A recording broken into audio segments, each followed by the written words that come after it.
Couple Marlon and Gemaline Rayos are ordinary husband and wife doing extraordinary work. Both are trained peer educator and community-based distributor of family planning commodities in Isla Verde, Batangas City. Yung style po namin, binabahay-bahay po namin sila.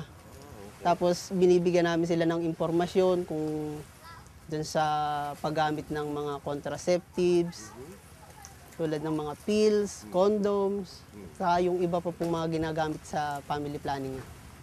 It's not coincidence that Marlon and his wife are into family planning. As a matter of fact, they themselves experienced the difficulty of unplanned pregnancy. Nagkasunod yung anak ko, 2 taon.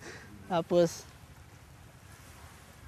nung mag-seminar po kami, doon ko na unawaan yung kahalagahan ng pagpaplano ng pamilya. Marlon does not only understand the significance of carefully managing the growth of a family and giving each child a bright future. Seeing the bigger picture, Marlon also considers the impact of bigger families to a dwindling natural resources. Kung tayo maliit lang ang pamilya, kukunti lang yung makukonsumo nating pagkain. Tapos, mapapag-aral pa yung mga anak. It appears that the couple's work of providing integrated family planning, health and natural resource management information, services, and commodities through the initiative of Path Foundation is gaining support from the community. Marami po dati na yung ang dami-dami nilang anak, hindi po makuha yun ng health center.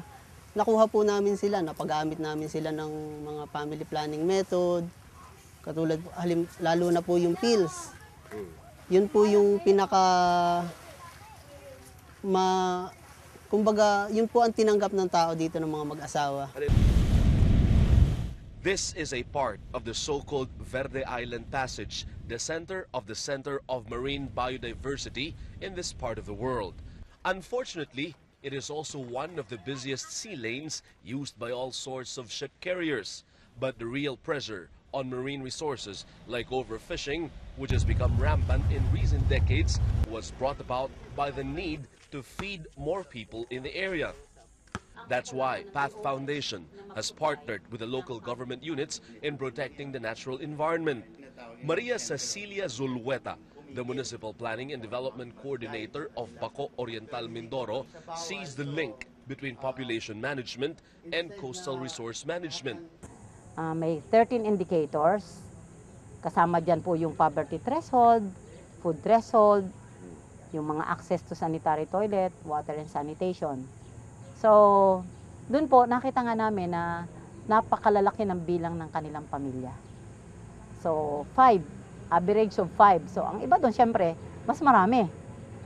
So, nung makita ko yung ganon, inano ko sa kanila na kailangan tayo i-practice natin yung family planning, pero responsible parenthood ang ating gagamitin. At hindi lang naman po ako. The province's Fisheries and Coastal Resource Management Program Officer, Marilyn Alcañeses, has started a project that integrates population, health, and environmental protection initiatives. We did a 5-year program. We call it Integrated Coastal Area Management Program, wherein kasama ang social aspect, population and health, na ilink ko ito sa environment as one aspect na sa ngayon talagang tinututukan ng aming mga kasamahan sa ibang sektor like PSWDO at saka ang health. Alcañeses was able to convince her colleagues that coastal area management will not be complete or holistic if problems due to a ballooning population persist. Hindi natin pwedeng i-separate yun kasi dapat hand in hand magkasama yung programa.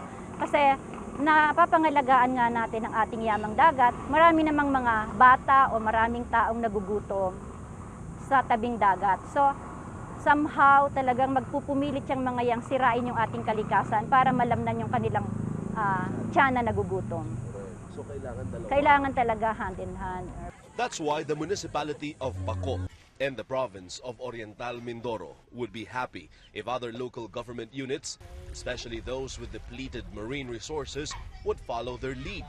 Sa akin po maganda ang kalalabasan nito dahil unang-una, malelesen yung population.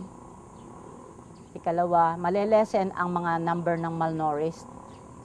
At yung out of school youth, dahil hindi na nga kayang pag-aralin, mababawasan din po yon.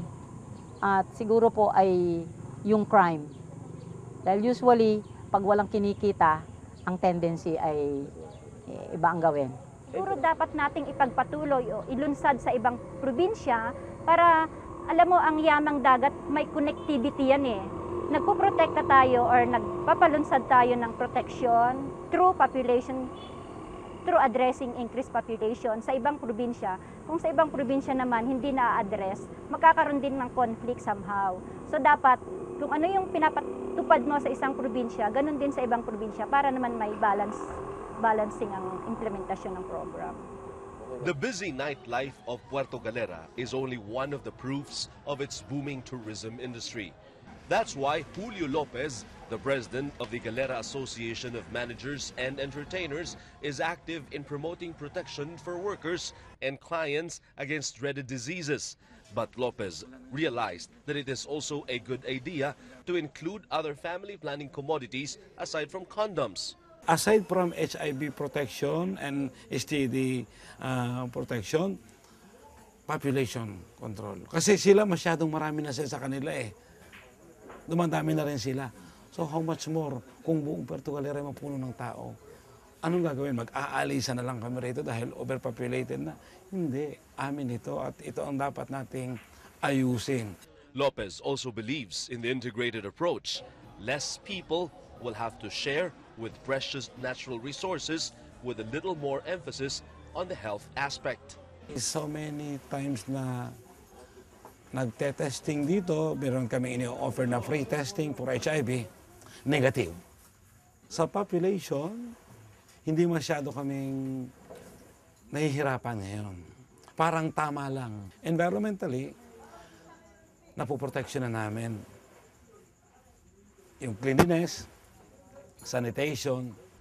Julio Lopez, Marlon Rayos and his wife, Marlene Alcañices, and Cecilia Zulueta are just a few individuals who have realized the link between population, people's health, and the environment.